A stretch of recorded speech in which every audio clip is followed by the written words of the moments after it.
Why are you even traveling in the first place? To meet people? To see new things? To try the food maybe? After backpacking for 2 years in total, this is a question I've been asking myself lately, and my answer is culture. I want to meet the local people, see the local sights, and try the local food. As a traveler, I find I often get roped into the popular tourist places and activities. Although those can be fun, there's only so many beaches and temples I can visit before I get jaded. And it's a shame to go to a country without befriending a single person who lives there. So how do I actually get to experience and understand the culture of the country I'm in? The answer is volunteering. Don't leave just yet, hear me out. Volunteering can be anything, like working at a hostel or on a farm, both of which I've done before actually.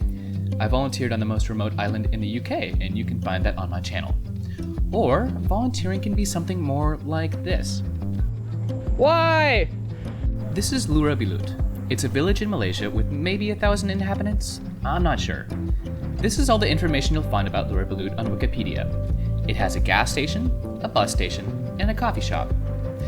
But after coming here, there's certainly much more than that. I stayed with my host Zaki and his family, which includes his wife Yeti and their 2 kids, Sophia and Ian.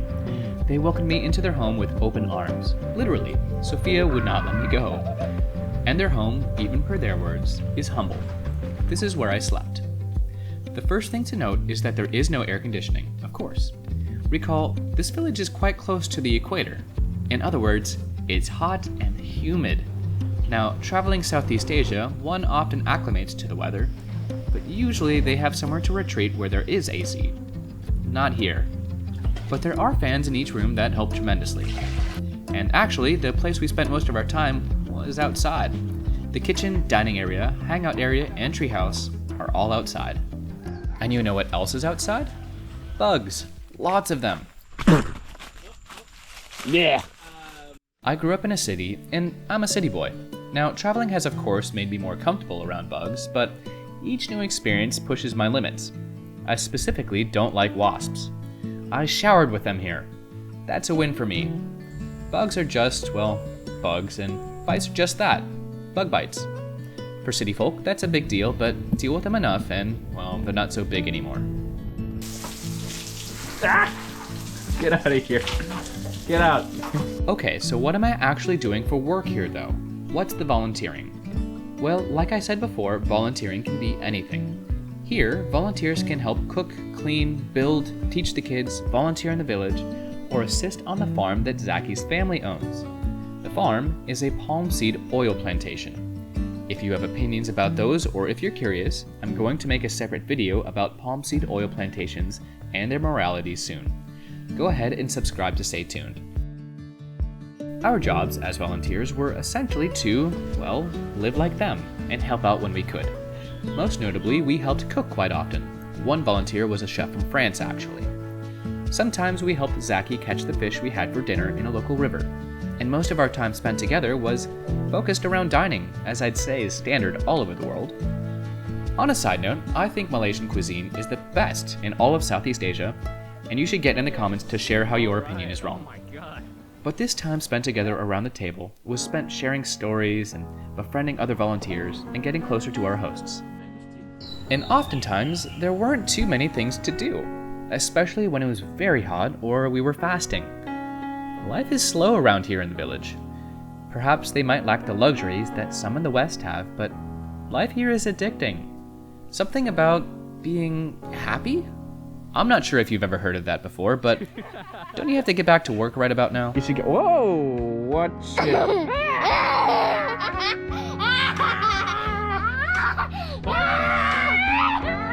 Now with new experiences like these, I hope to enter with an open mind and leave with a new perspective and understanding. And that new perspective is this. You can be happy with your means. And for the understanding, I'd say I understand more of the Islamic faith, culture, and beliefs. I, along with some other volunteers, fasted for only a few days during Ramadan, and oh my word! If you didn't know, Muslims fast for a full month during Ramadan. That also means they can't drink water during the day. If I haven't driven the point home yet, it is blazing hot and humid in Malaysia. For fasting, one usually wakes up before dawn to eat and drink because you're not allowed to when the sun is out. It's very early. Yati and I woke up and had our meal and water, but afterwards would go right back to bed. During the day, I'd be tired, thirsty, hungry, and irritable. I struggled with it. I am so darn thirsty right now. You can't drink when you're fasting, and there's no air conditioning here. It's about 6 o'clock. I'm waiting for 7:24.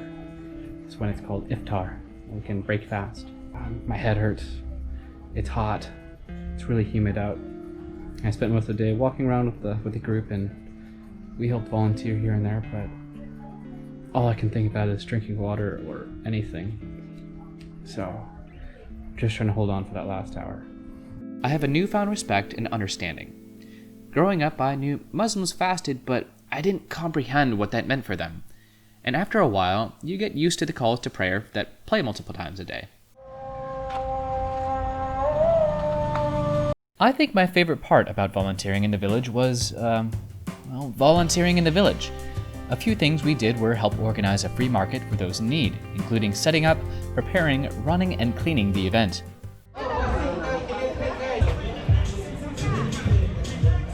On the other hand, we also helped package and distribute porridge at the local mosque. The porridge was free for those who wanted it, and it was intended to help people be equal when they broke fast at night.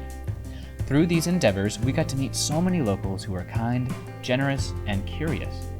I wouldn't trade any of those experiences for anything. And meeting the locals means, well, hanging with the locals. Show your face.